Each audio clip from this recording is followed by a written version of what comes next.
हरे कृष्ण। श्रीमद् भागवत गीता पंचम अध्याय कर्मयोग कृष्ण भावनामृत में कर्म श्लोक संख्या 20।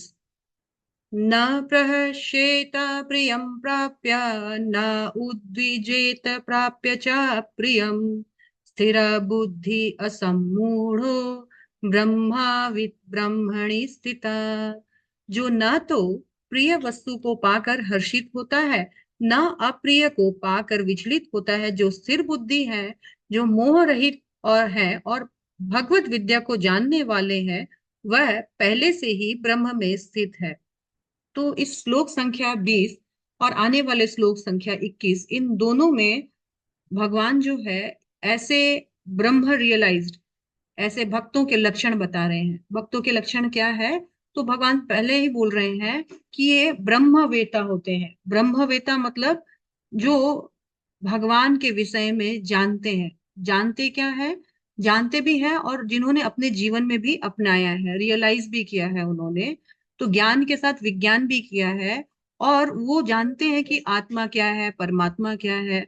और आत्मा जो है इस शरीर से भिन्न है। तो इसको कहा जाता है ब्रह्मवेता, मतलब भगवान के संबंध में उनको ज्ञान है। स्थिर बुद्धि दूसरा क्वालिटी है कि उनकी जो बुद्धि है, इंटेलिजेंस जो है, वो बिल्कुल फिक्स है आत्मा के कल्याण के लिए। वो शरीर नहीं, आत्मा के लेवल पर उनकी बुद्धि सोचती है। और फिर बताया है असम्मूढ़। असम्मूढ़ मतलब होते हैं वो मोह से रहित होते हैं, यानी शरीर और आत्मा के डिफरेंस को समझते हुए कार्य करते हैं। ब्राह्मण स्थित मतलब वो सदैव दिव्य भावना में स्थित रहते हैं। हमेशा वो भगवान के विषय में उनका विचार मग्न रहते हैं।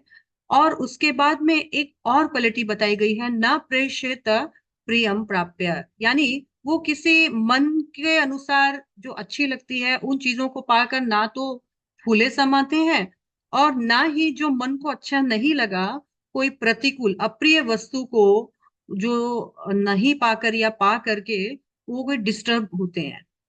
क्यों? क्योंकि वो ये ठीक से जानते हैं कि ये जो भी उसके जीवन में हो रहा है, चाहे वो प्रिय चाहे वो अप्रिय, वो सब उसके पूर्व कर्मों के जो कर्म फल है, उनका ही रिजल्ट मात्र है, उनका ही प्रतिफल मात्र है।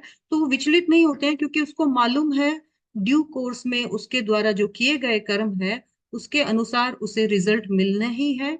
और चाहे वो इच्छा करे ना करें, पर वो चीजें उनके साथ होनी ही है। इसलिए वो ना तो किसी चीज को लेकर के बहुत आनंदित होते हैं, ना ही बहुत शोक करते हैं। हरे कृष्ण।